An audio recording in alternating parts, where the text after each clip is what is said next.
এটি কেবল একটি উদ্যাপন নয়, এটি একটি প্রত্যাবর্তন।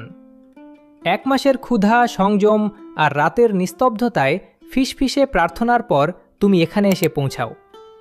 তুমি আর সেই মানুষটি নও যে শুরু করেছিল। তুমি এখন আরও পরিশুদ্ধ, কোমল, জাগ্রত। ঈদ উল ফিতর নতুন পোশাক বা নিখুঁত ছবির বিষয় নয়, এটি আরও গভীর কিছু। এটি সেই সত্তায় ফিরে আসা যাকে তুমি চিরকাল হওয়ার জন্যই নির্ধারিত ছিলে, পবিত্র, আন্তরিক, পরিপূর্ণ।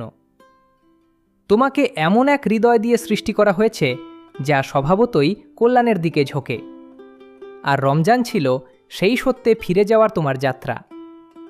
তুমি যে প্রতিটি রোজা রেখেছ, যে প্রতিটি নামাজে দাঁড়িয়েছ, যে প্রতিটি অশ্রু পৃথিবীর কাছে লুকিয়ে রেখে আল্লাহর কাছে প্রকাশ করেছ, সব কিছুরই মূল্য ছিল। এবার নিজেকে দেখো। যদি তোমার হৃদয় হালকা লাগে, সেটাই তোমার ইঙ্গিত। যদি তুমি আরও সহজে ক্ষমা করতে পারো, সেটাই তোমার প্রমাণ। যদি রমজান শেষ হওয়ার পরও আল্লাহর সান্নিধ্যে থাকতে মন চায়, সেটাই তোমার বিজয়। কারণ নিজের প্রকৃত সত্তায় ফিরে আসা কোনো এক মুহূর্ত নয়, এটি একটি অঙ্গীকার।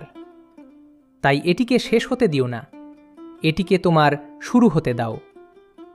তোমার প্রার্থনাগুলোকে তোমার দিনগুলোর সঙ্গে বহন করো। তোমার সদয়তাকে তোমার কর্মে প্রকাশ করো। তোমার বিশ্বাসকে তোমার প্রতিটি সিদ্ধান্তে ধারণ করো। ঈদ কোনো সমাপ্তির রেখা নয়, এটি একটি দ্বার। নতুন একজন হয়ে সেই দ্বার পেরিয়ে যাও।